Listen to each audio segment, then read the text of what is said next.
Greetings, everyone. Welcome back to Speak English Easy with Podcast. I am John. And I am Olivia. We are delighted to engage with you today on a subject of profound importance. Today, we are undertaking a C2 level discussion. This level is often called proficiency or mastery. It implies a command of the language that allows for sophisticated expression and subtle nuance. Yet, adhering to our podcast's philosophy, we will articulate these complex ideas with clarity and precision.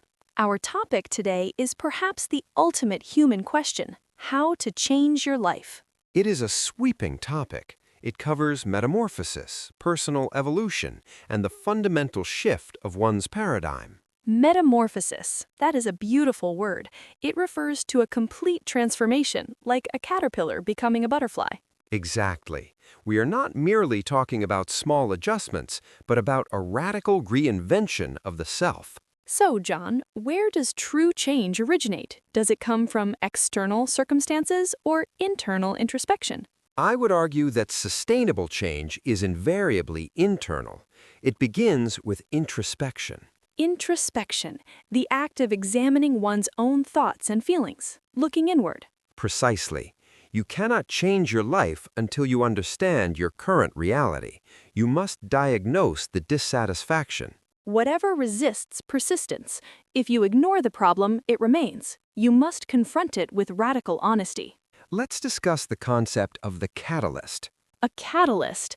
In chemistry, that is a substance that speeds up a reaction. In life, a catalyst is an event or a person that precipitates change. Sometimes a catalyst is positive, like a new mentor or a sudden epiphany. Epiphany, that is a sudden, powerful realization, an aha moment. But often the catalyst is negative, a crisis, a loss, a failure. Yes, we often say that pain is a great teacher. When the pain of staying the same outweighs the pain of change, we move. That is a profound insight. We are creatures of habit. We cling to the status quo because it is familiar. Even if the status quo is miserable, it is predictable, and the brain loves predictability. So, changing your life requires embracing ambiguity. Ambiguity means uncertainty, not knowing the outcome. To change, you must be willing to step into the void, to leave the shore without seeing the other side. Let's move from philosophy to methodology. How do we execute this change? I believe it starts with changing your narrative. The story you tell yourself about yourself. Exactly. If your internal narrative is, "I am a victim" or "I am unlucky," your life will reflect that. You must rewrite the script. You must adopt a narrative of agency. Agency, meaning the capacity to act and exert power, the belief that you are the architect of your destiny. Once you have agency, you can cultivate micro-habits. We discussed habits before, but micro-habits are tiny, almost trivial actions. James Clear calls them atomic habits, a small shift in trajectory. If you change your path by just 1 degree, over time you will end up in a completely different destination. Consistency is the compound interest of self-improvement. John, there's a term used in psychology called neuroplasticity. Ah, yes, the ability of the brain to rewire itself. For a long time, scientists believed the adult brain was fixed. But we now know that is false. The brain is malleable. We can forge new neural pathways at any age. This is incredibly empowering. It means you can't teach an old dog new tricks is scientifically incorrect. You can teach an old dog new tricks. It just requires more repetition and focus. So, if you want to change your life, you're essentially physically changing your brain. That gives a biological basis to our hope for change. Let's engage in a role play. We will demonstrate a conversation between two people discussing a major life pivot. A pivot is a sharp turn or change in strategy. I will be the person hesitating to change. And I will be the advocate for change. John, I am standing at a crossroads. I have been offered a position in Tokyo, but it would mean uprooting my entire life. That sounds like a monumental opportunity, Olivia, but I sense some trepidation in your voice. Trepidation is putting it mildly. I am terrified. I have established a comfortable existence here. Why fix what isn't broken? Is it not broken, or is it just stagnant? There's a difference between contentment and complacency. That stings a little. Perhaps I am complacent. But the logistics, the language barrier, the cultural dissonance, it feels overwhelming. Those are valid logistical concerns, but consider the alternative. If you decline, will you look back with regret in 10 years? Regret is a heavy burden. I suppose I'm afraid of losing my identity. Here, I know who I am. You are conflating identity with environment. You're not your city, you're not your apartment, you're the consciousness experiencing those things. That is a very stoic perspective. So you think I should embrace the chaos? I think you should embrace the growth. Growth only happens in the zone of discomfort. Tokyo is not just a new city, it is a new version of you waiting to be born. A new version of me? That is an enticing prospect.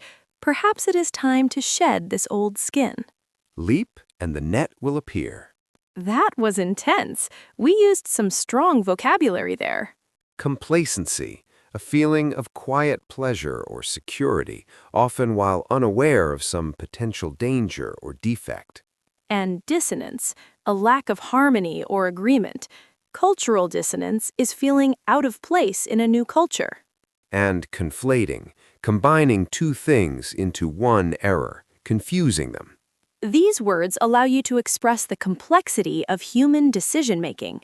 Olivia, let's talk about the company we keep, the social circle. Jim Rohn said, "You are the average of the 5 people you spend the most time with." If you want to change your life, you often have to change your environment. Sometimes that means distancing yourself from toxic influences. Toxic people drain your energy. They undermine your ambitions. It takes courage to sever those ties, but it is necessary for preservation. Conversely, you should seek out mentors and peers who elevate you. This is why networking is not just for business, it is for personal evolution. Surround yourself with people who are playing a bigger game than you are. Finally, let's touch upon the concept of legacy. Legacy is what you leave behind. Sometimes the desire to change comes from thinking about our mortality. Realizing that our time is finite makes us question our impact. Do you want to be remembered as someone who played it safe? Or someone who dared to live fully. This existential pressure can be a powerful motivator. Existential,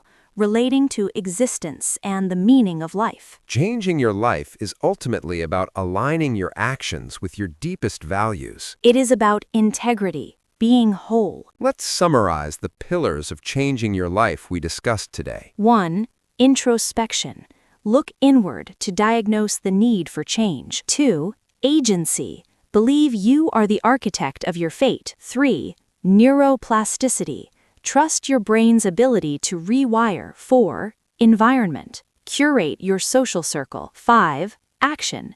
Embrace ambiguity and take the leap. This is a roadmap for transformation. It is not easy, but nothing worth having comes easily. We hope this C2 level discussion has stimulated your mind And expanded your vocabulary. Let's review the key terms one last time. 1.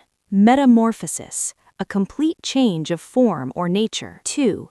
Epiphany, a moment of sudden revelation. 3. Ambiguity, uncertainty or inexactness of meaning. 4. Agency, the capacity to act independently and make choices. 5. Neuroplasticity, the brain's ability to reorganize itself. 6. Complacency, self-satisfaction accompanied by unawareness of danger. 7. Dissonance, lack of harmony. 8. Conflate, to merge two things into one, often erroneously. 9. Stagnant, not moving or changing. Stale. 10. Introspection, examinations of one's own mental and emotional processes. Master these words, but more importantly, master your life. Thank you for listening to Speak English Easy with Podcast. We believe in your ability to change. Until next time, be brave. Goodbye.